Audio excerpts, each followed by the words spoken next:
what's going on, everybody? And we're back again. Thanks for joining me. I really appreciate it. Today I got a really great friend, somebody that's been keeping me along, getting through law school, Zach Stritzinger. Thanks for joining me, brother. No problem. Thanks for having me on. Dude, I appreciate it. So, first thing, some just housekeeping things. Please go like our Facebook page. We just started a Facebook page, and I could really use the support. If you guys could, go check out our Facebook page. It'll have like our updates and new videos and stuff, so please go check that out. And then also we're going to be trying kind of a new format. I feel like we need a little structure to our little chaos fest going on over here. So what I think we'll do moving forward is that we're going to start with headlines. Today we're going to Yahoo News. I don't know if we'll go to different news sources for their headlines, but just kind of see what's relevant and what's going on, and then get some feedback on that. And then from there, we're going to move to just some chosen topics, some things that we think are relevant or fun that we want to talk about, whatever, and then move on to what we've kind of been ending on every podcast so far, is just funny, raunchy questions, whatever. We did would you rathers before or whatnot, so we'll see, but we got some fun things to do. So kicking it off, I told Zach that I had something perfect for us to start off with. So, topic number one. Here is the headline number one. JayZ's NFL deal. Savvy or sellout? Ooh. Where are we going to come out on JayZ? All right, so with this article, it's talking about how last week the NFL announced a partnership with Roc Nation, without a K, because they're that cool, bro. So Roc Nation, the company founded by rapper and businessman, more rapper and coke dealer, JayZ. As part of the deal, Roc Nation will help produce musical performances at major NFL events like the Super Bowl. The company will also amplify the league's social justice efforts. So just real quick, JayZ had in the statement, "This partnership is an opportunity to strengthen the fabric of communities across America." He continues that he also intends to become a part owner of an NFL team, according to reports. So where does the debate come? This is strictly out of the article. Where does the debate come from? Many of Kaepernick's supporters say JayZ is betraying the social justice mission he previously supported by partnering with the NFL. The league is seen by some as blackballing the quarterback because of his political views. This was just a money-making move with the very people who committed the injustice against Colin. So, Zach, what are your thoughts on that? Well, from a personal perspective, the Colin Kaepernick snafu, or whatever you want to call it, I was never too much on his side or whatever. Like, I was always like, yeah, he kind of did take things a little too far. I saw the justice in his points, and he did have some good points. And then sometimes he would just do things that were a little over the top, like trying to preach equality and stuff is obviously a good message. And then sometimes he'd go too far to the pig socks things and stuff like that. Yeah, well, not just pig socks. It was pigs dressed as police on his socks while he was playing a football game. He was creating a bit of a circus. So there's the benefits, and then obviously there's the But what downsides. were the benefits, Like, when you really break it... The biggest thing with Colin Kaepernick is it's like we're not talking right now about Tom Brady. I mean, granted, it sucks that the example I choose is a white guy. So, Patrick Mahomes, right? Like, this dude wasn't Patrick Mahomes in his heyday. And I bet you if we go 5 seasons from now, Patrick Mahomes will probably be exactly what Colin Kaepernick was on his way out the door. Yeah, Colin Kaepernick had one season. He was he took the team to the playoffs, but a lot of people also tend to forget that season Alex Smith was hurt and probably would have taken the team to the playoffs as well. So, I mean, I'm not going to take his good season away from him, but it was a good team. There was another good quarterback, and I don't know if he was an all-star caliber talent to begin with.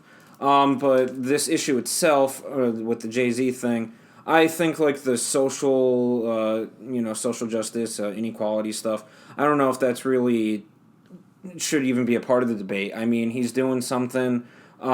He's trying to get people involved in the NFL and whatever, and try to make some money. For him, it's like obviously a money thing. He would, he's an entrepreneur or something like that. I don't know if this topic should even be brought up into this. I don't know if that's the right place. Well, what stinks is you always have examples where, I mean, at some point, while we have this chaos going on in our country, conservative types and those that aren't Democrats will have the luxury of getting to sit back and go and just watch the left eat the left, right? Like, here's a guy that, yes, it was a money thing, but it's also under the guise of good, right? Like, this guy's trying to do good things. He's trying, I mean, what was his exact, trying to amplify, what was it? Amplify the league's social justice efforts. Like, one, you need somebody to head that effort, right? That clearly, if we have people out in the NFL and people outside the NFL complaining that there are injustices going on within the NFL or within our country, why are we going and hacking the head off of somebody who is trying to head the effort against injustices, right? Like, this guy is doing exactly what you would hope for, and yet because he's an African American, he should be like, there's a commonality where, you know, these types don't tend to support each other. They tend to hack each other down. And it really sucks that you've got a guy here, you know, reserve your own opinions about JC as you will, but at the end of the day, you still got this guy who is trying to do good. I mean, we need to acknowledge where Kaepernick was at, right? We didn't really touch on that. Kaepernick was a guy that was offered a position on other teams, but he was too much of an ego to take the third-string quarterback spot. So it wasn't that you weren't given a job, it was that you were given a job that wasn't paying you what you thought you were deserved. Well, one, with the circus you were going to bring and the headache that you gave, because you weren't the most functional chemistry in the locker room, with the headache you were going to bring, we were going to it's only natural in a capitalistic society that, well, you know what, you're going to get paid less. You're going to be our third string. You're not as good as you once were. Well, he didn't like that, so he left. So you got a guy that, yes, Nike's paying him billions to be the head of their social justice image, but at the end of the day, you can't lose sight of it. He really isn't a social justice figure in this situation, right? Like, he's just a figurehead, and to use JayZ as an antagonist to that is just ludicrous. Yeah, from a non, like I said, the non, you know, race-based or race efforts and stuff like that. Also, like, I think it's, like, tactically a smart business decision on part of the NFL, because the NFL, as a viewer of the NFL and a big fan of football, the NFL is obviously having its fair share of viewership difficulties, fan followings and stuff like that, because the game's slowing down. Every play's a penalty, roughing the passer on this play, and then all the stuff with CTE and brain damage and all the new reports on that coming out. I think you do need something that's spicing up the campaigning and the programming and stuff like that. I think maybe you do need this positive image to take us away from the NFL is racist, stuff like that, and like I think it's like a move in the right direction away from all the past issues and past things driving people away from the NFL, because the NFL, in my opinion, has been declining in the past few years. No, and I do 100% agree with you. I think CTE and that kind of push has something to do with that. But, you know, one thing, while I agree with you, you need somebody to kind of take the role of kind of being a figurehead in this situation. I want to say the vast majority of players, at least the majority of players are African American, right? So, like, at that point, this does become a very real issue for this sport in specific. But in addition to that, it's a national issue. And so it's only natural that you need to have somebody be the figurehead for that for the NFL. But my only thing, when I look at this situation, the only issue I have with it is, look at guys like Maroon 5. Look at guys like the Red Hot Chili Peppers, even Katy Perry, you know? But the queen of all bees, Beyonce, right? These are all performers that have performed halftime Super Bowl performances. My issue with this situation is that I kind of see, as we see in all assets of American capitalism, it only naturally happens, right? I complain all the time about Amazon and how we're literally subsidizing their packages. That is so asinine, and they have a monopoly on a type of business. eBay will never be able to take over Amazon's market. But here we have the hip-hop market. And now we have the royalty of the rap, right? You have Beyonce and JayZ have now pushed themselves in a situation to where they will be able to monopolize the Super Bowl performance, right? Like, of the grandest stages of music today, this one guy will be able to literally decide who has that position. That's nuts. Whoever decided that? It used to be the NFL. And then, you know what, whoever they picked, even when it's shitty like Maroon 5, we get to go, well, it was a collaboration of people who decide, it was a panel or a board of people that decided this was the right choice. Now it's JayZ, like, it's this guy, and if we don't like it, it's going to be this guy, and you bet your sweet candy ass you ain't going to see Maroon 5 on there again, right? Like, we're gonna get more, what's Astroland or whatever, roller coasters through the 50-yard line. We're going to get more of that, and we're never going to see Maroon 5 again. I got no problem with that, but the thing is like, now we just got one guy. So, how does these situations work? You bumping shoulders with the right guy at the right party? It's like, I don't like, just like having one president ruling 350 million people. It just doesn't make sense. But, should this one guy have the power of deciding? I mean, granted, it's just a Super Bowl performance. What's the big deal? Yeah, but, I think it kind of goes back to what I mentioned earlier about JayZ being a smart entrepreneur. He's no longer... his music career I'm not too much up on hip-hop stuff, but as far as I'm aware, his music career isn't where it was in the past, and now he is... But he's making more. And exactly, because now he's an entrepreneur, he's getting into businesses. As you said, he's interested in owning another sports team. He's participating... Wait, he owns another sports team? Should be something I should know. I don't remember. I think he was... Let's see. Part owner. I think he was the one that owned a basketball team. Does JayZ own a basketball team? He's a part owner of the Brooklyn Nets. That's what I thought, yeah. So he's that already... That is true, duh. So he's already a part owner. That whole fiasco of LeBron, all through Yeah. the cancerous situation with him being on Cleveland, was always us and the antagonists of the Nets, because JayZ was always calling for him to come in. As I said, he's already a co-owner of the Nets. So I think that's part of where it's at. It's where the money's at. Like you said, one president rolling 350 million people, part of the reason this man's president, entrepreneur, not a politician. I think that's another thing. It's where the money's at, and that's corporate America, and I kind of think that's why things are going the way they're going right now. If they got the money, and they know what they're doing. But that is the sad part, is the money rules. And, I'm not about to go full hippie liberal, but if there was one thing Bernie kind of sold me on with his podcast with Joe Rogan, was he was all for making lobbyists illegal, period. Just that sentence, making lobbyists illegal. That's enough for me, man. It speaks to my soul. I think that is a huge monkey wrench in the gears of what our system thrives on. But I have no, I don't see much danger in this, but if there's any foreshadowing problem that might come of this, is it's only going to fix them, this family, as royalty, right? Right now you've got entertainment, or I don't even know, Instagram, social media royalty, the Kardashians.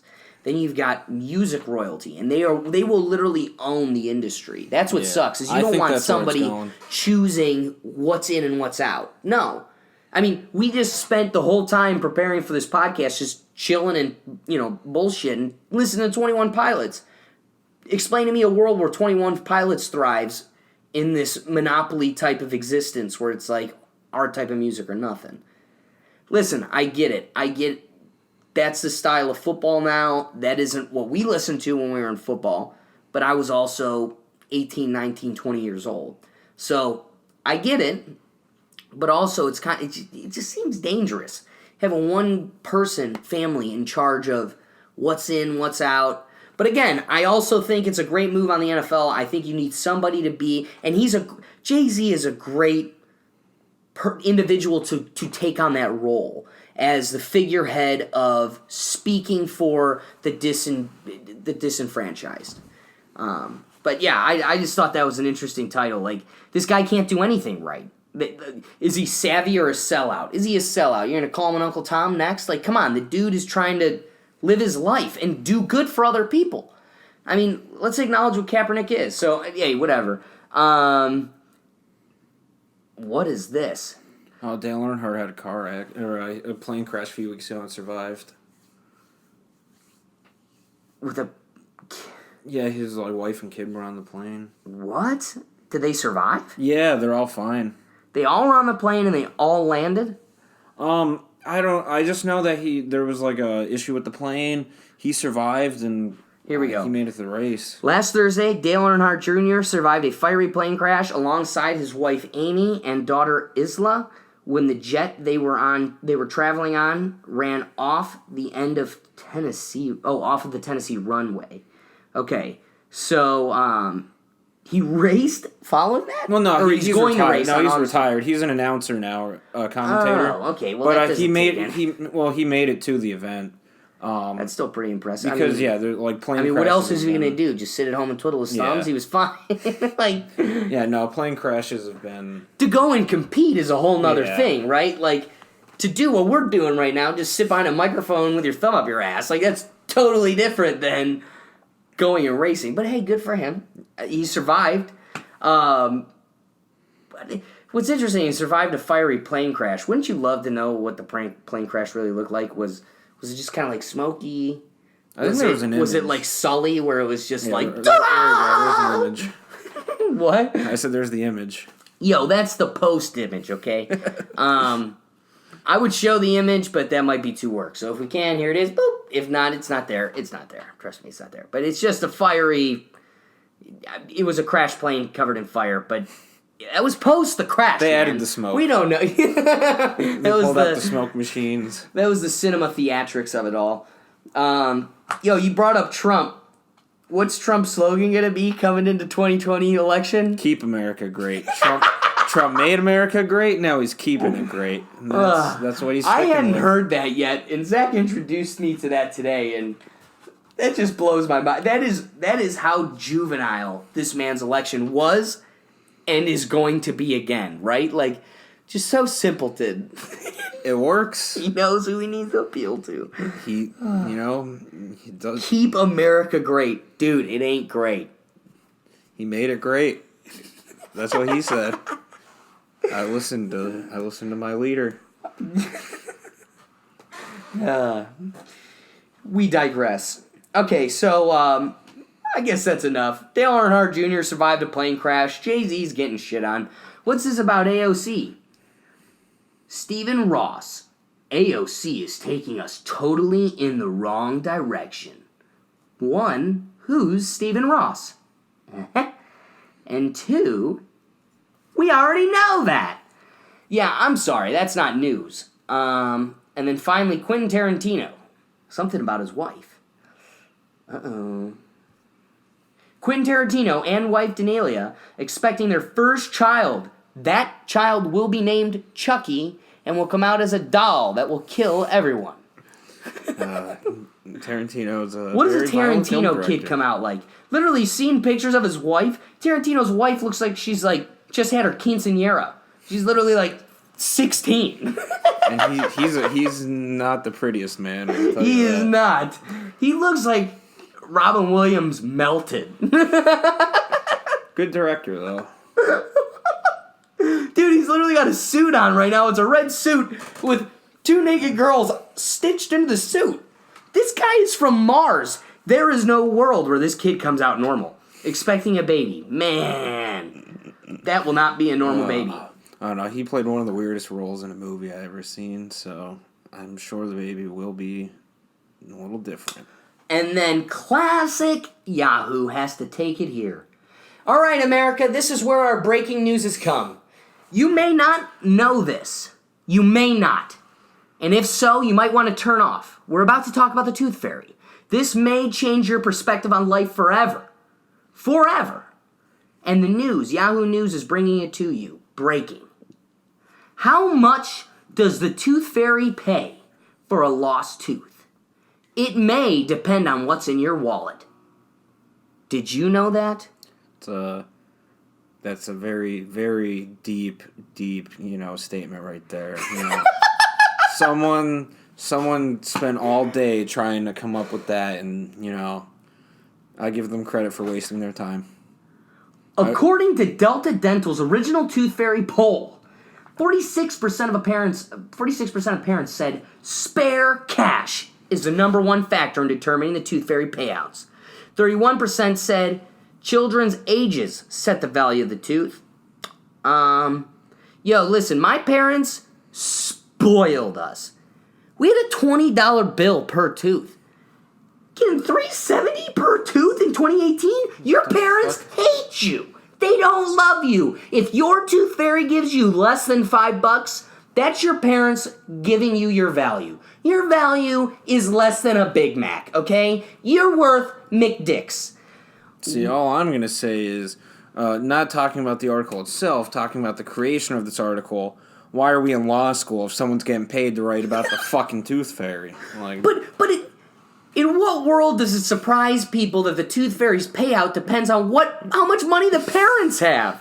That's what people's getting paid for today. How about this one? I had a neighbor that was definitely more wealthy than us, and his payout from the tooth fairy was based on how much we got paid out, right? Like, they would just up his to beat ours. Like, it wasn't how much was in their wallet, it was how much the Gergats were paying for the tooth fairy 2 houses over. As far as I'm aware, The Rock's the tooth fairy, so, I mean, he's coming in. Yeah. Yo, so Tooth Fairy, hey, The Rock, we're talking to you, Mr. the Dwayne The Rock. Explain to us why you give less money to poorer families. We don't appreciate it. This seems like economic bias, and none of us appreciate it. The previous year, how about this one? The average is at $370 per tooth. Last year's average was $413. The parents are cheaping out on us, people. This is Bologna. It's The Rock. The Rock. Yeah. It's The Rock. Remember. Damn it, The Rock. It's Dwayne. The disclosed value of lost tooth may be slipping, but is significantly greater than the 1998 national average of $1.30, which equates to about $2 today with inflation. The fact that somebody took the time to even make that sentence in an article. That's what I said. Why are we going to law school? Like, this guy got paid. That's how desperate we are for things for you to click on. Woof. Clickbait. All right, man, now it's time to, do some work, because I feel like you and I are going to have to, Google. And before we get into that, let's just start with an easy one, right? So, moving on from the headlines to our topics. We got a couple topics here. We're going to talk about Good Boys, the movie, Rick and Morty, Zeke and Antonio Brown, and kind of what's going on with Hard Knocks in the NFL. And we're going to end the topics with Sony and SpiderMan. All right, dope. So, Good Boys. Zach and I went and saw the movie Good Boys last weekend, right? Pretty great movie. What'd you think? So, if you've seen Superbad, you saw the movie, so stay home. Woof. It's Superbad, but worse. That's basically, how I sum it up. If you've seen Superbad, it's a similar plot. The kids want to go to a party. Chaos breaks loose on the way there. If you've seen Superbad, kids want to go to a party. Chaos breaks loose on the way there. Not too much different in that department. And a lot of the jokes in the movie are not... they don't really have, punchlines or whatever. It's you see a kid, the kid plays with a sex swing, doesn't know it's a sex swing, ha ha, it's a sex swing. That's the joke. There's a scene in the movie where the kid has anal beads. He's like, it's a necklace. No, it's not, ha ha, they're anal beads. That's the joke. Another scene, kid finds a sex doll. Oh, my parents have a CPR doll. It's not a CPR doll, it's a sex doll. Ha ha, that's the joke. The whole movie is just basically that in repetition over and over and over again. And there's not much other jokes other than, ha ha, this kid doesn't know what porn is. Ha ha, this kid doesn't know what that is. And that's the majority of the movie. But see, you just made me laugh just bringing it up. There are some parts where you do laugh, but you definitely dismantled it in such a way that I don't even look at the movie the same way because you nailed it. I did not make that Superbad connection until just now, when it is literally them trying to get to a party and them having shit happen to them on their way to the party. You nailed it. And Superbad's a much better movie. I mean, obviously it was first. And Seth Rogen was involved with this movie too, so well, he was the director, wasn't he, or was he the producer? I don't think he directed. He was one of the producers. Okay. But obviously that's where the influences were. Yo, I think the black kid was the funniest of all of them. Yeah, he was in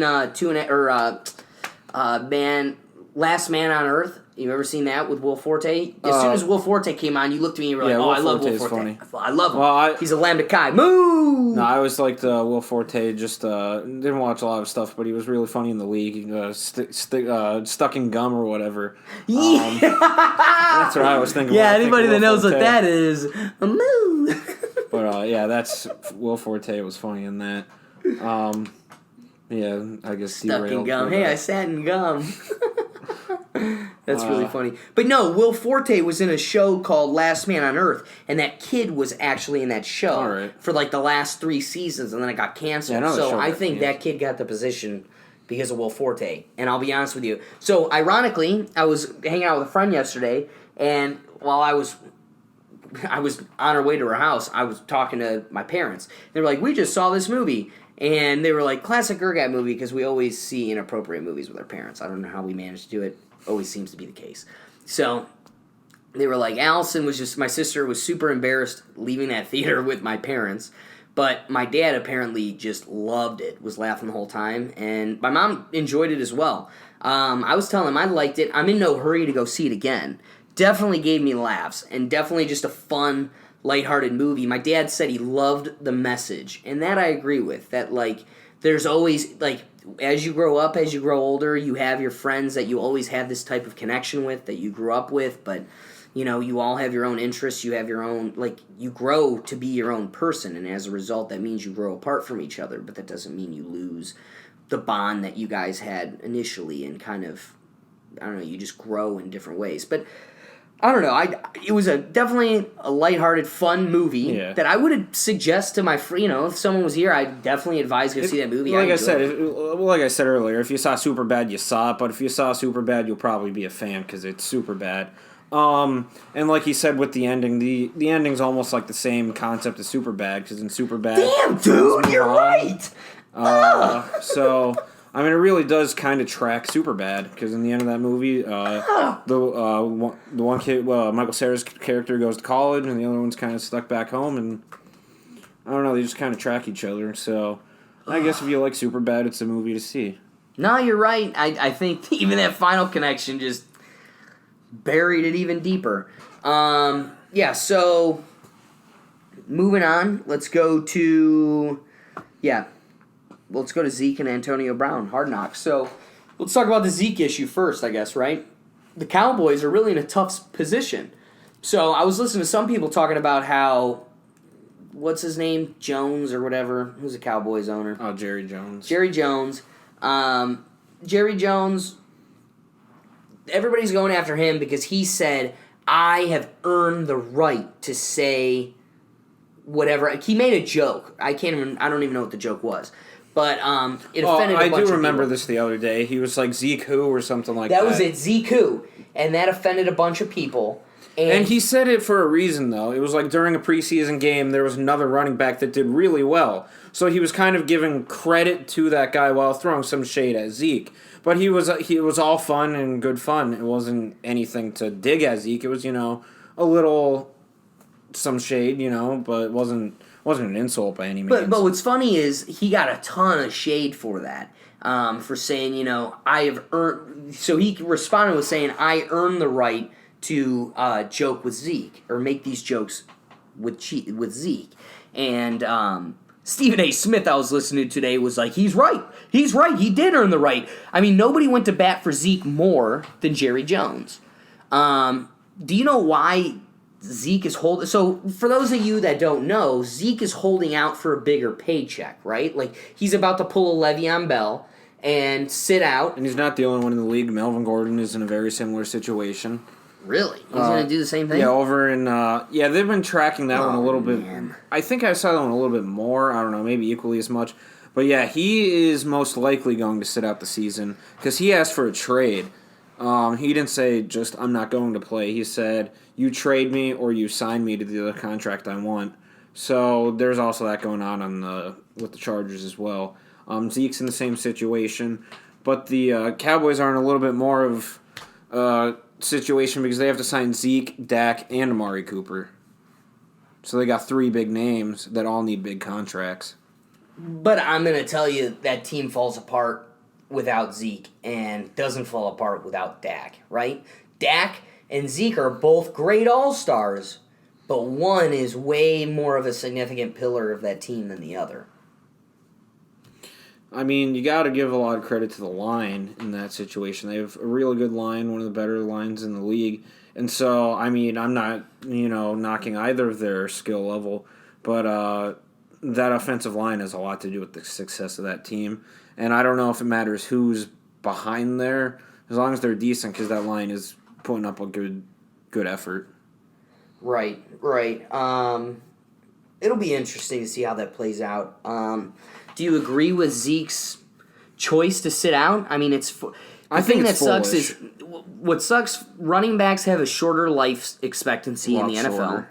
A lot shorter. Unless you're Frank Gore, 35 and still going. I mean, he said in a statement. And he's really great. And he said in his statement, I'm going to keep going until I can't go no more. So, I mean, good for someone like that, because a lot of people are. But see, then that comes back to what I did in my sports law class about CTE, and then it goes, my whole case in that sports law class, one of my best classes in law school, was about how there needs to be something barring these people from suing the NFL. I chose a statute, but there should be something barring these guys from the NFL when you know now there is no ignorance around CTE, right? Like, there's no ignorance. You know what's going on, and you are at the most impactful level of it.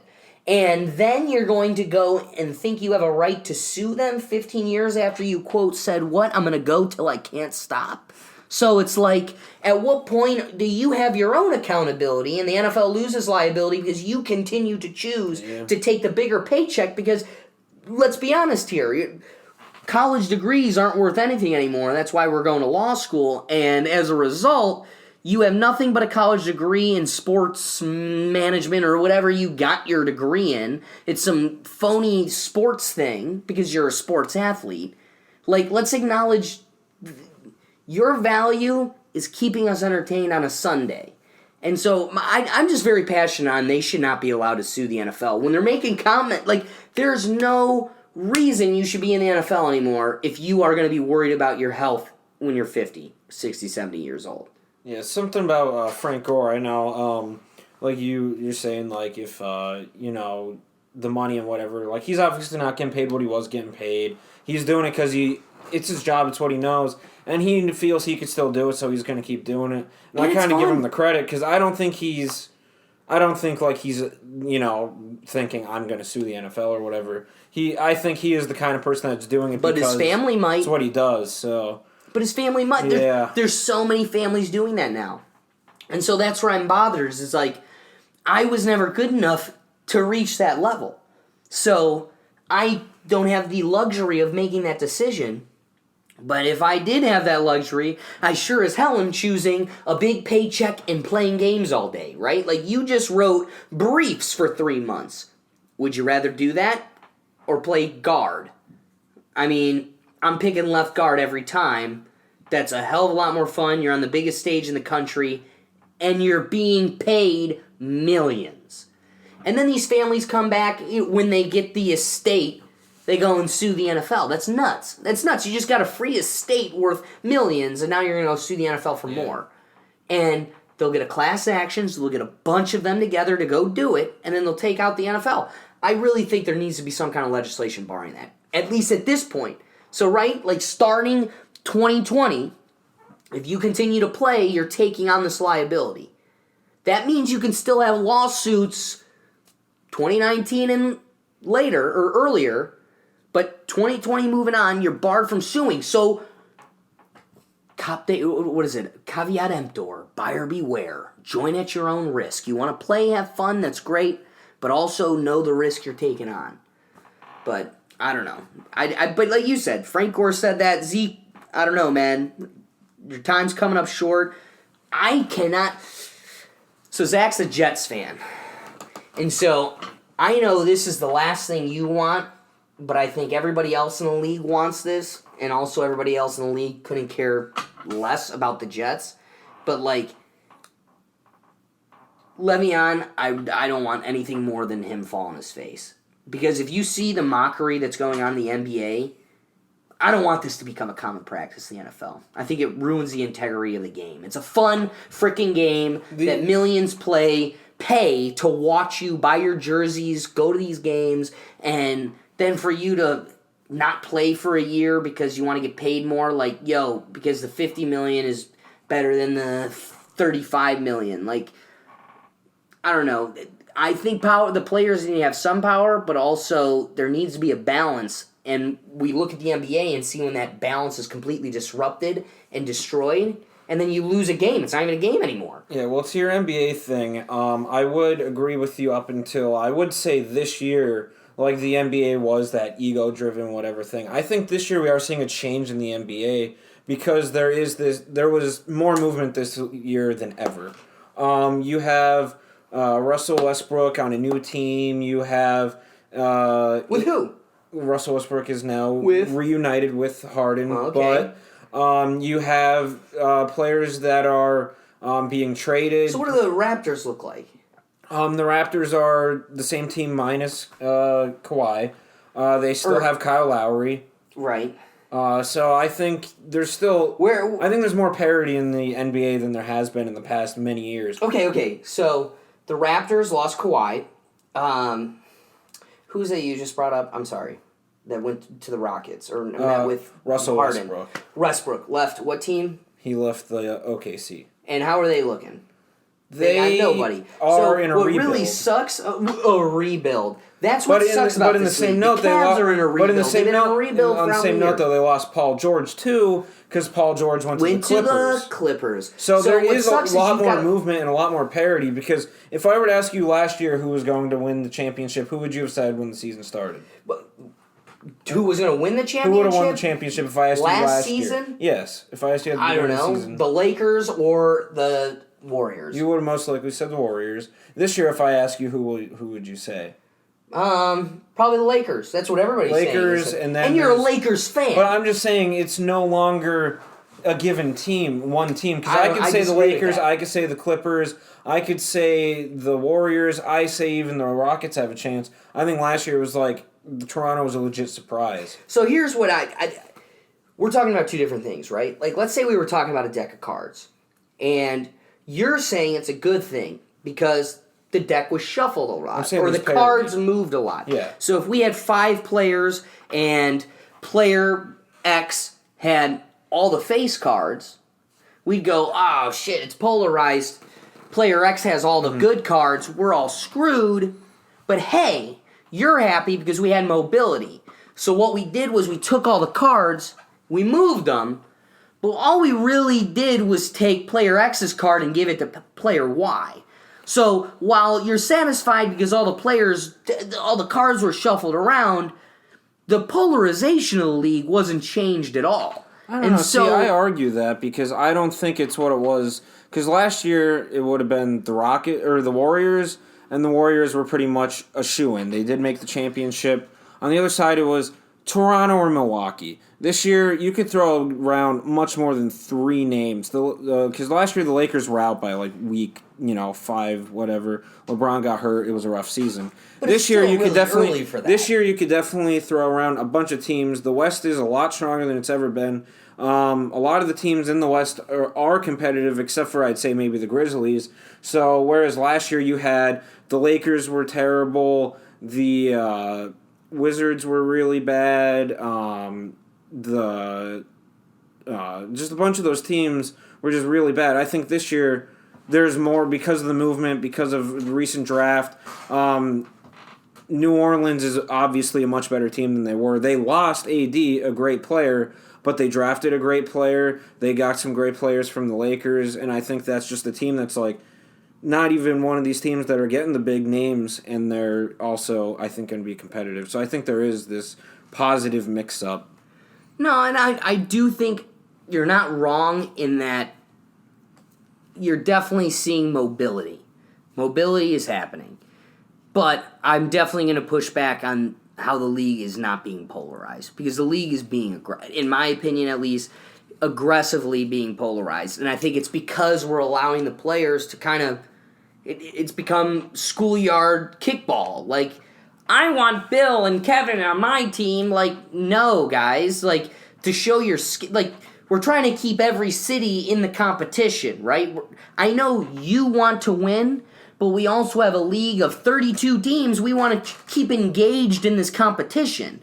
And so I've had 2 years where I couldn't be less engaged in the Cavs because it's a building year, bro. It's like, no, it's because we got screwed in the player collusion going on. And that isn't fun. It's fun for you right now because the player collusion has LeBron just sweeping everybody into LA. Literally, LA is the team going into this season. So I don't know about I think that. you're probably psyched because I think your team's probably looking pretty damn good.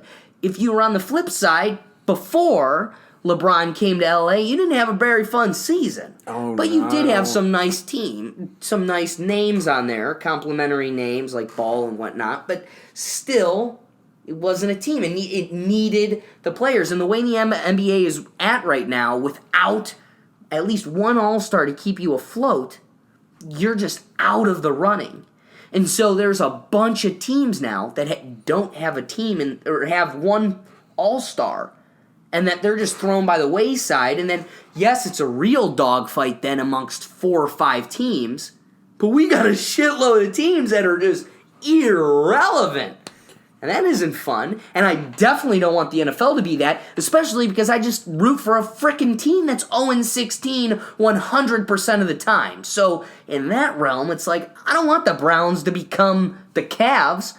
I want them to have to be allowed to get first-round draft picks that can't collude their way out of Cleveland. And, now, does it benefit us when Baker can bring in Odell and all these guys? Sure. But that really isn't as easy as it's said, right? Like, we were told Jarvis was going to bring Odell, but that was like a fantasy. That's another story, though. It's the meeting of the egos. I don't know how that turns out. Yeah, that's literally a conversation for another podcast, because as much as I love my Browns, I will unfortunately probably agree with you. My friends hate on me for my opinions of Baker's ego and, Odell and... And even today, I was talking with Terrell, and he was like, yo, what are you going to do when Kareem Hunt comes back? And he wants the ball, and you got Nick Chubb. And you have a really good running back already there. Yeah, that's going to be a problem. But yeah, let's move on to Antonio Brown. Mr. Big Chest, as he wanted to be called. Okay, so Antonio Brown, is he playing again, or is he still out? Do we know? I did not catch last night's episode of Hard Knocks, so I am relatively a week out of the loop. But from the updates I've heard, he was back in practice. I'm not sure if that means he's practicing, but I did hear he was back. I don't know. I think he's some kind of attention, disorder. I don't know if his head's in the game anymore. I don't know if he actually wants to play the sport. I think he wants to be a name and he wants to be known. Oh, he definitely does. I mean, look at the way he enters the first practice of the season. Friggin' the hot fact air that he needs balloon. to make it a show. Well, then it wasn't a Lamborghini, Steelers colors. Oh. He came in like a helicopter. Well, this season, I don't know if you saw, when he arrived at their training camp in a hot air balloon this year, like 3 weeks ago. Can't even play because he's injured. Frostbite, wrong, didn't even wear shoes in the cryo chamber or whatever. Isn't that hilarious, though? But, hold on. I was talking with Ralph in the parking lot today. Ralph thought he was in an ice bath, and because he overworked his feet so bad, that's what happened. I was like, no. He wants you to think that he outran his own feet, worn to crap. What sucked about that period of time was there were like 3 days you couldn't go on Twitter or Instagram without seeing his nasty feet. His feet were gag-tastic. Gross. So gross. Yeah, I don't follow Twitter, but they showed them on Hard Knocks, and he's like picking at them. And that's nice. Dude, they were the grossest feet. Oh, yeah. And they were everywhere for a solid at least 3 days. You couldn't avoid it, and you're just like, oh, get this picture out of here. So what happened was he went in the cryo chamber, which goes like 300 degrees below zero or something, like insane numbers, because it shocks your system real quick and it burns like a ton of calories and restarts your immune system and everything. It's supposed to be extremely good for your system. But the idiot went into the chamber without the required sandals. So he literally froze his feet to the chamber and got frostbite on the bottom of his feet And that was the results. Like, it wasn't like he played it off like, oh, yeah, I was just like a running stud. It was like, no, dude, you froze your feet to a machine because I'm sure, for reliability's sakes, there's signs freaking everywhere telling you to wear your shoes. And I'm sure you were told that when they gave you the shoes and you still ignored it, right? Like, but, yeah, the helmet issue, I'm trying to figure out. Yeah, the third part of the saga. We got the first part is, drama out in Pittsburgh. Second part is at the feet. Now we're on the helmet saga. Yes, perfect. So he got in a fight with Roethlisberger. Don't you love in Hard Knocks when his sons were like, "Where's Roethlisberger?" Yeah. And they go, "That's our boy over there, Derek Carr." And the kids came out like they didn't even say the right name. They're like Darren Carter or something like that. Well, yeah, it shows. Darren Carter? No, Carr. Carr's our man now. Yeah, that was a funny clip. Yeah, so you had that where you had the issues in Pittsburgh. Then he comes to there and he messes up his feet, and he's literally on the sidelines talking to his kids. I still can't run. My feet suck. And then now we've got the helmet fiasco. But Tom Brady apparently had the same issue with the helmets, but he just put up and shut up. Yeah, I heard about that. He knows his place. He knows.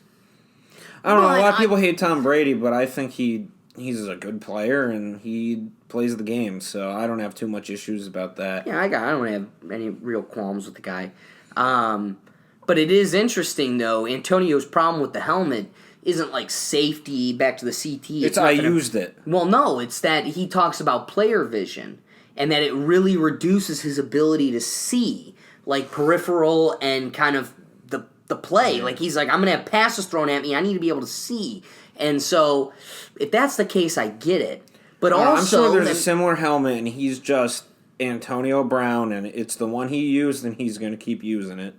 But what's interesting, when I did that CTE project, I was learning about how the NFL has like a spectrum of helmets. And like Rydell has a ton of different styles. Yeah, there's a couple original, old styles, newer styles, revolutions, and then like the newest updated version. And so you have the ability to pick amongst the range through your preference. So it's one, is there really none of those that fit, like you said, I'm sure there's one that fits it.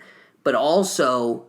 I mean, you also want to sit the guy down and go, okay, I understand you want to have better vision, but are your stats and better plays worth brain damage? And if that's the case, then back to my fucking point, you shouldn't be allowed to sue the NFL for your brain damage, right? Like, at the point at which you go, yeah, this just isn't really worth it for me, like... Okay, then why do you get to sue the NFL on top of that, right? Like, if you don't think your brain is worth it because the passes and dances in the end zone are way more worth it, then your estate surely shouldn't be able to sue the NFL come time where they find out you had CTE because you forced this helmet down their throat. So if I was the NFL, I'd look at this as a perfect freaking opportunity. I'd go right up to him with a contract that releases 100% liability and puts 100% liability on him. Like, you're picking a helmet outside of our realm. That is 100%. We'll let you do it, but you're signing this saying it is all on you. You'll never sue us. They can legally do that, right? That's not unconstitutional based on my knowledge. Yeah, I'm not sure unless there's some kind of precedent that says they can't, but probably not. Right. So I feel like you should easily be able to... We released that liability to our high school, to our college. Right when we're playing football, I did club football, and I was able to release my liability from the school. So you should be able to contract that out. And so I feel like this is a perfect opportunity for the NFL to go, dude, whatever, get what you want. Just never have the opportunity to come back and sue us. I don't know. The egos in the NFL are just way too big right now. I mean... The two people on the list we're talking about, Ezekiel Elliott and him, I mean, both of them are similar reasons. I want money or I want fame. It's not too much different. I don't know. That's the NFL we're in right now. That's the NFL we're in right now. I mean, there are people like Mahomes that's like a star and like out there getting paid rookie contract and like not showboating. So, I mean, there are obviously still great players out there, but there's too many Antonio Browns. That's the biggest. And back to the sad part, you said it about the Browns, and I think that's something the Browns are really really going to struggle with. I think that's going to be something they have a hard time with. I think we could drop. I'm bored with Zeke and Antonio Brown. Unless you want to start talking about badasses like Baker Mayfield and Odell Beckham, or even the cream of the crop. Sam Darnold? No. The god of men, Myles Garrett, dude. Nobody talks enough about this guy. This is a guy who's humble as shit, no ego, and is probably the best defensive end in the league. He'll eat yo lunch. And nobody wants to talk about him. This dude writes poems in his free time and watches anime. The guy is a kind-hearted dinosaur lover, and he's probably God's gift to this green earth, and we don't talk about him enough. I don't know. I saw him on Hard Knocks, and I thought he was a little goofy, so I don't know. I love that. I love the goofiness of him, man. He's not as goofy. Like, there's, like, Quentin Williams on the Jets seems like the greatest guy. Like, okay, you take the cake. Happy. You take the cake. He will definitely be America's sweetheart, man. Oh, he's just so funny. He's like, what's going to be really weird is when he gets his braces off and he talks crisp and clean, like sharp. Because right now he's just so... He's got his mouth full, he's a six-pack, he's just... hey, how was your first day playing for the Jets? It's like playing man in real life. He's just... I don't know, he's funny. He just seems like a real... That's the thing, as I said, like, 30 seconds ago. Too many personalities, and he doesn't seem like one. That's why the reason when, like, the quick tangent, we're end this quick, but like you said, you love Baker Mayfield. I've told you about this. When the draft happened, I liked Sam Darnold because he's not the ego. And that's my perspective of how I think teams should be. You need the guy that's not the ego, and you have a better chance. Because when it's all centered on you, things start to, unwind. But that's all I would say about that. Whoa. Okay. Sorry, I was just trying to get some brush-up info before we moved into the next topic, Rick and Morty. Okay, so Rick and Morty, dude. Last updates, Kanye West could still helm an episode of the show, but it won't be in season 4. What?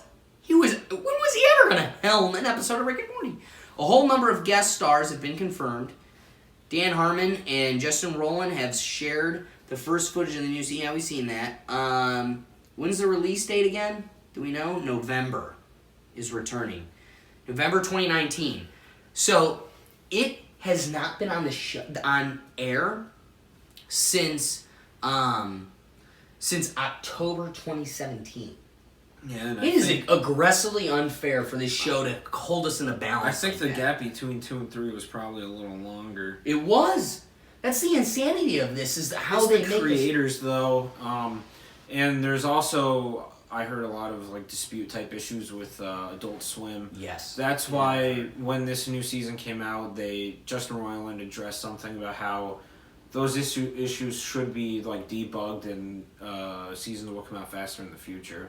So we'll see if that actually happens. I have a little faith in that. How many episodes did they get signed for? Like 100? 300, I mean? Yeah, there was something insane. Not something, I don't know. It's like 8 seasons or something like that. It's something like that. Like push them to season 11 or something.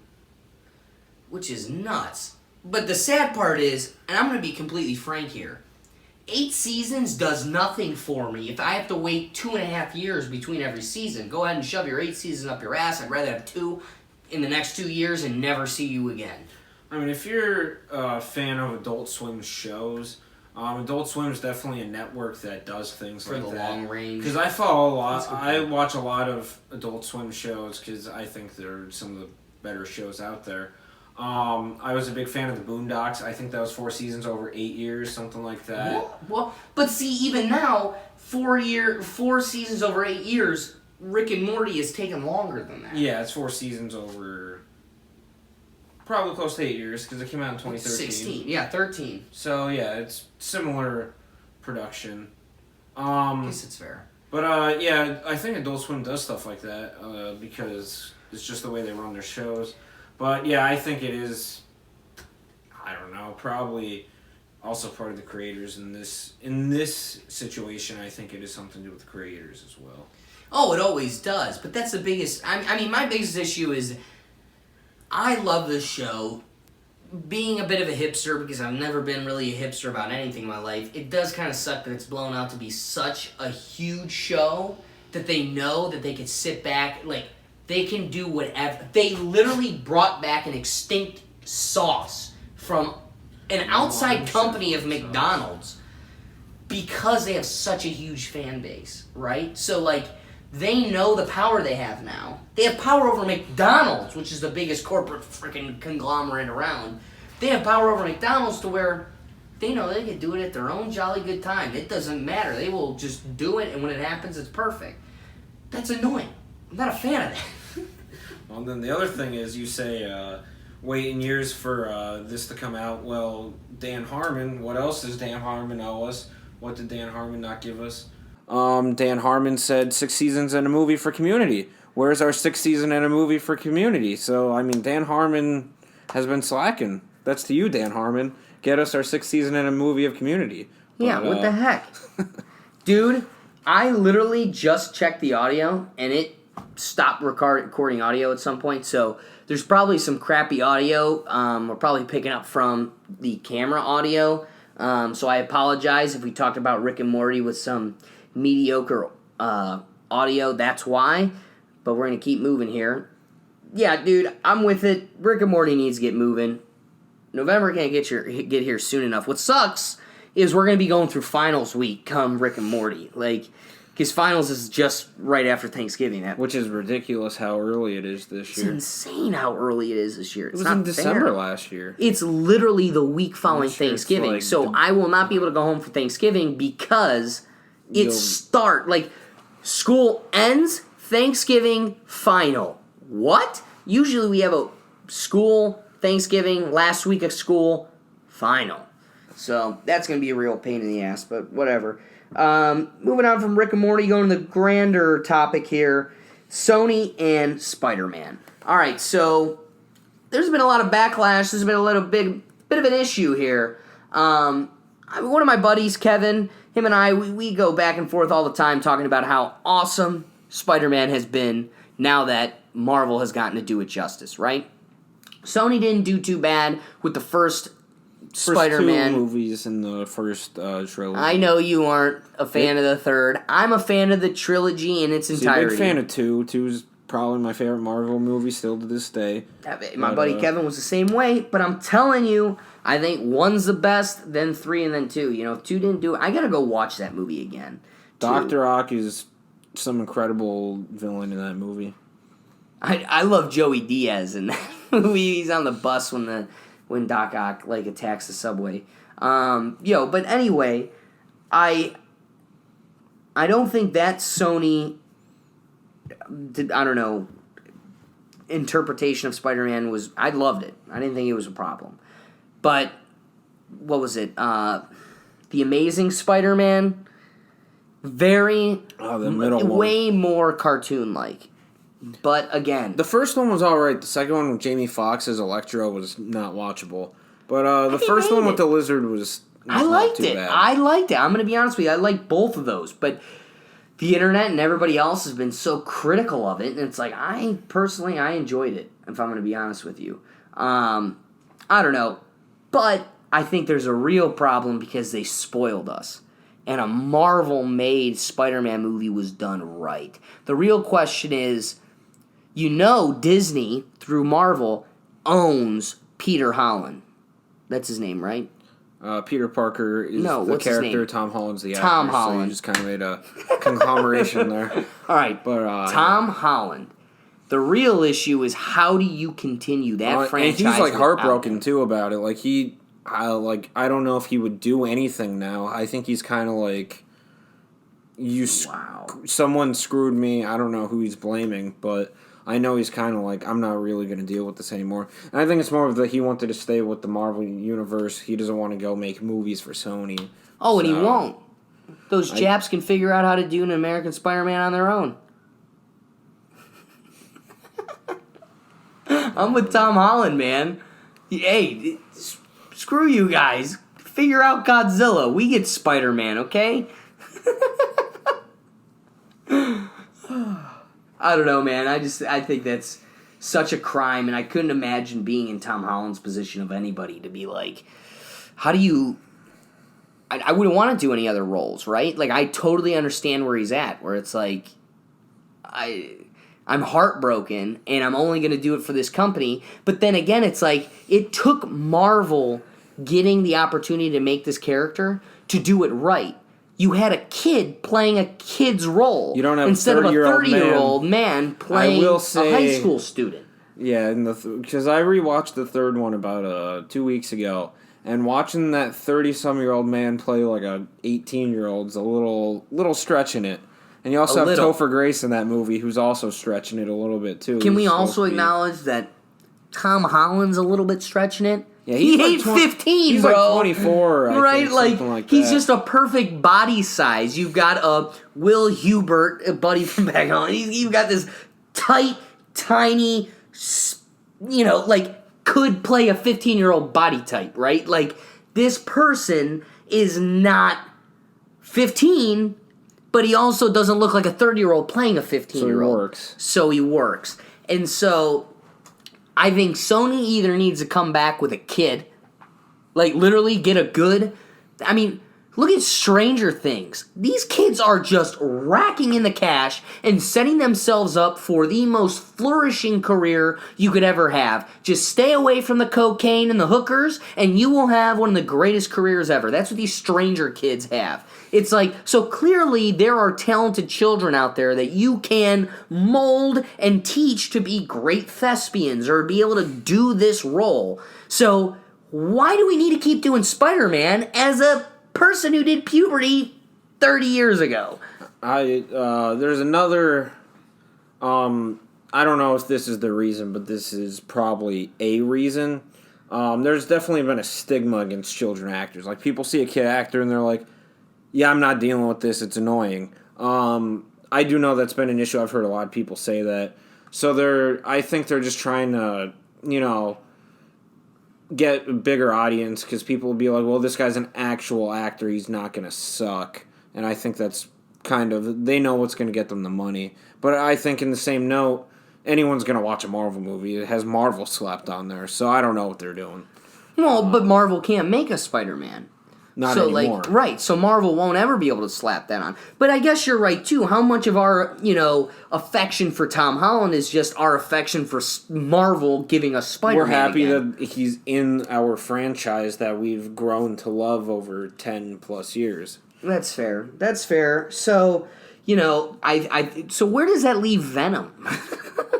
That was all Sony, all to begin with. It was? But I thought Marvel helped. No, Marvel had nothing to do with that. That's like that Into the Spider-Verse. That's all Sony. They're doing some side projects. That's why, if you remember... Whoa. Into the Spider-Verse, that cartoon. Absolutely loved it. That was an amazing movie. Marvel had nothing to do with that? No, that was all Sony. I didn't know that. I at least didn't realize that. Wow. Yeah, Sony still owns Spider-Man. They just gave them the right to use him for their universe. So I don't think like I said, I don't think it should change. There probably will still be something like Venom in the future. Because they'll definitely have Venom now. Is actually spawned out of, if you remember Spider-Man, The Amazing Spider-Man 2, where they fought Electro. At the end of the movie, they teased the Sinister Six. Right. Which is the huge villain conglomeration. And Venom was a part of that. So that Venom, I think, is still technically part of the old Amazing Spider-Man saga, something like that. I think it's technically in that universe. Okay. So I don't think that should... And they'll definitely project that even further because of the hiccups they're having with Spider-Man right now. That's just a huge bummer. I think we all can agree it's just a real shame that...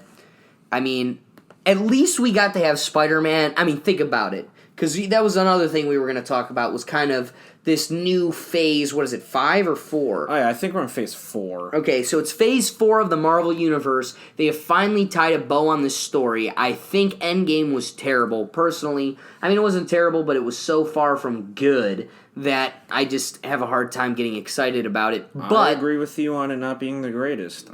It was a huge disappointment.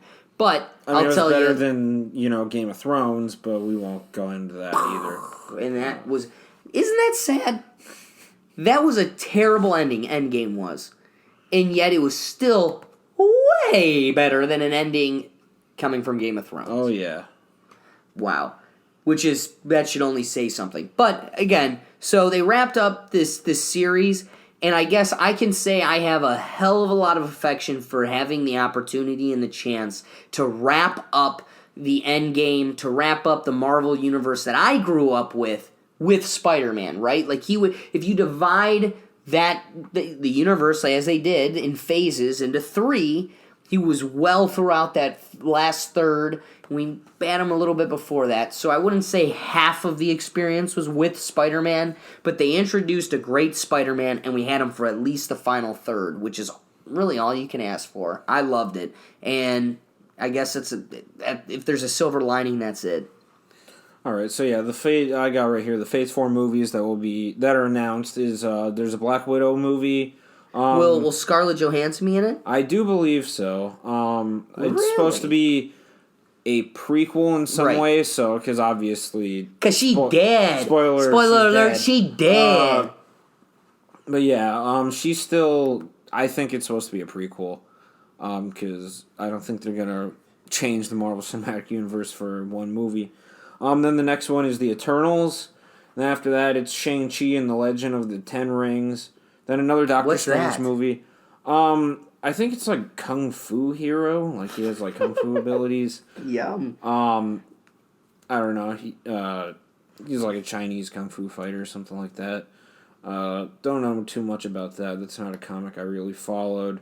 And then after that, there's going to be another Doctor Strange movie. And then the one that has a lot of people talking is the last one that's listed is Thor: Love and Thunder, starring Natalie Portman as a Thor. So, what does that mean, a Thor? Like, I understand, I've tried reading up on it, nobody really knows. It just says that she'll have God of Thunder powers. Like, Thor will still be in it, playing Thor, but then she will be playing a Thor? Like, what is this, a Spider-Verse? Like, what? I don't know, but yeah, recently Marvel has branched out and made different characters, like Sam Wilson is going to be Captain America, stuff like that. So they've just been branching out, trying to get different ethnicities and genders to represent the heroes that we know and love. So I think that's just part of their diversifying. Attempts to diversify. So thank God. You know, I almost didn't enjoy it, but now we get to. If that's what you wanted, I don't know. Oh, also, I did not know this, but if you remember Valkyrie from... Yes! She will be the first LGBTQ hero in the MCU. Wait, we're talking about the supermodel blonde from Valkyrie who was a goddess among men. She was so attractive. Yeah, if you remember... Valkyrie, one of the greatest movies of all time. No. Valkyrie, the Marvel movie, right? So there was Thor, and in the third movie, I forget what the third one was called. It was Ragnarok. And there was a character named... It wasn't Valkyrie. No, there was a character named Valkyrie. It's a girl. Okay. Yeah, she's a lesbian. She isn't transgender. The first LGBT character, though. Okay, she's the first homosexual character. So that is one letter important. of the group, right? Like, I think when you invoke the alphabetical letters of the rainbow, we are speaking of all, which means when you speak of all, you gotta be something obscure, like queer or trans. But if, like, you're gay, you're just gay. This is the first gay character. This isn't the first LGBTQ plus 2 LMXYZ. You can't just say that. You gotta be politically correct. Dude, we have very close friends that are homosexual. I would love for you to go to them and go, you're not gay. You're LGBTQ plus XYZ LMNOP. And see how they respond. I'm just reading the article. They didn't ask to be encompassed with the person who wants to be a fox or a pixie. She will be the first gay Marvel character. I don't. She will not be the first transgender pixie. I don't write the articles. Like I said, if I got paid to write articles, I would. Yeah, and your article would be what? The Tooth Fairy hates poor people. Exactly. All right, that's it for the segment that we were talking about, the topics that we like to enjoy. Some quick, fun questions. Zach, if peanut butter wasn't called peanut butter, what would it be called? Nut cream. Peanut spread? I don't know. Nut spread? Spread nuts? I don't know. Spread nuts. I'm going with nut cream. You're going with spread nuts. I like both of those. What would be the worst thing for the government to make illegal? Nut cream?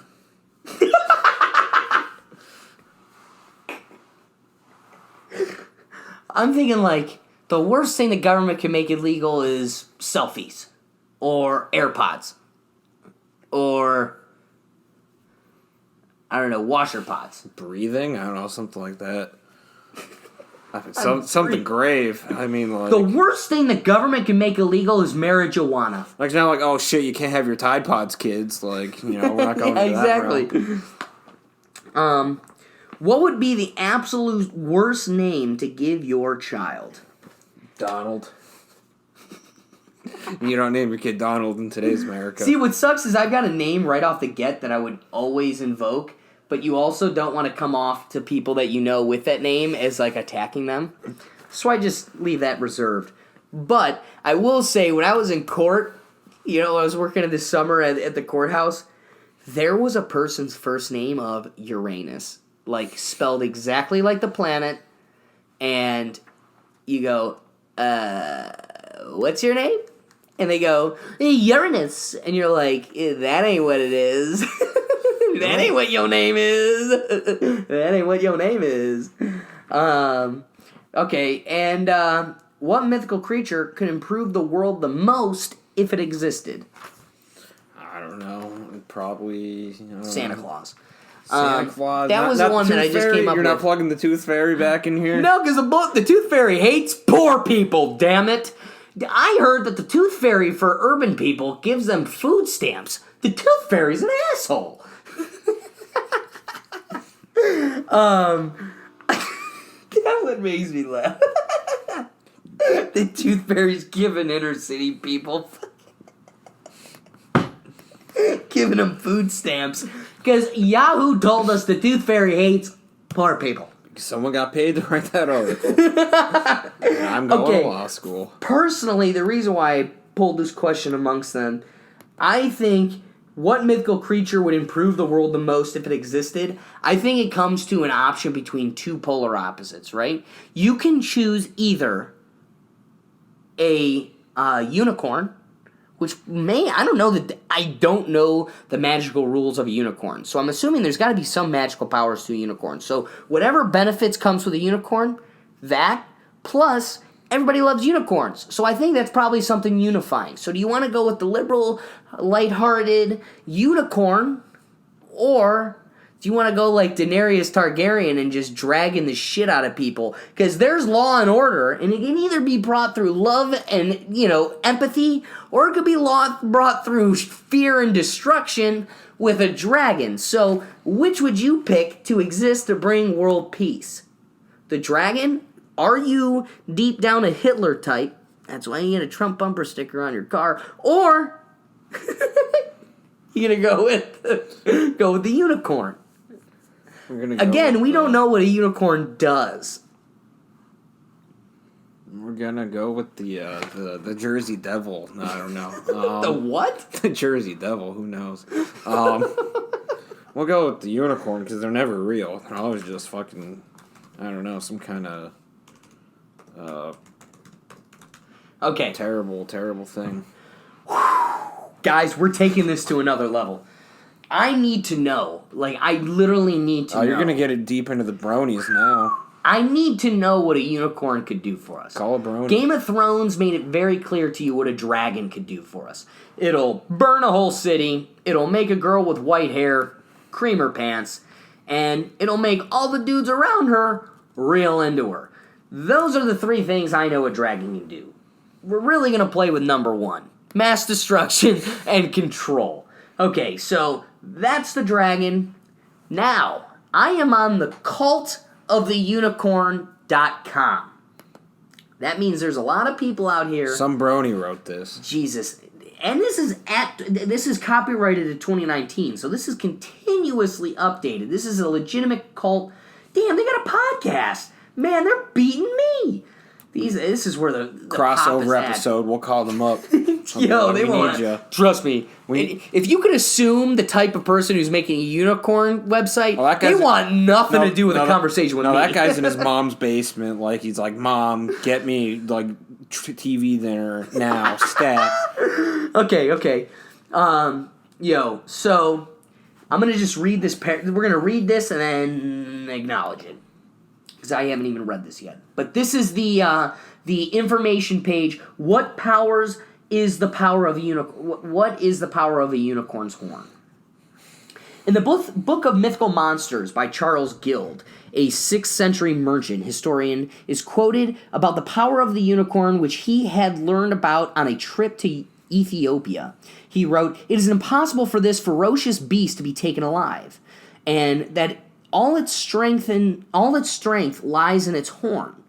When it finds itself pursued and in danger of capture, it throws itself from a precipice and turns so aptly in falling that it receives all the shock upon the horn, and it escapes safe and sound." Did that make sense to you at all? I don't get what this guy... Remember, this is some guy that's just... Well, the unicorn is curious, imaginative, and resourceful.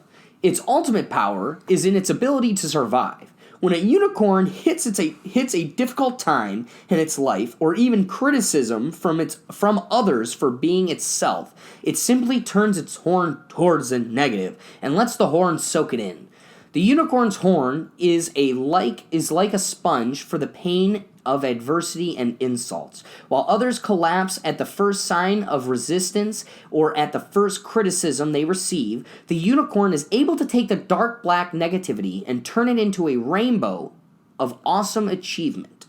So while it may seem easier sometimes to hide the fact that you are a secret unicorn, know that being a unicorn and proudly displaying your single horn makes you almost invincible against everything. Disapproval, rejection, YouTube comments, yeah, I'm talking to you with your keyboard, betrayal, illness, and failure. While these things will still happen to you, they will lose their power to deter you from your destiny. You are a unicorn galloping forward on a rainbow path to the future, your horn proudly held aloft, both as a beacon of light to the way and a guiding signal to those smart enough to follow you toward the ultimate glory. So really, it's just a pussy horn. And that has been a plug from our sponsor, theunicorncult.com. Thank you, cultoftheunicorn.com, for sponsoring us. Yo, ain't nobody sponsoring us. So, literally, nobody's sponsoring this podcast. Except they are for now. me. They're calling in. Nah, they ain't sponsoring us. But here we could have a giant beast the size of a city that could blow down towns with one single breath of fire and destruction, and then can also fly. I mean, that takes the cake in and of itself. Or you could have a unicorn whose horn takes away the people's statements that misuse your pronouns. We need that.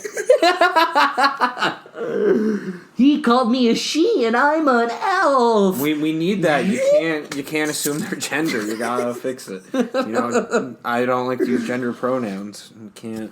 Well, I think I'm going to choose the dragon, and my dragon will eat your unicorn. So, there's that.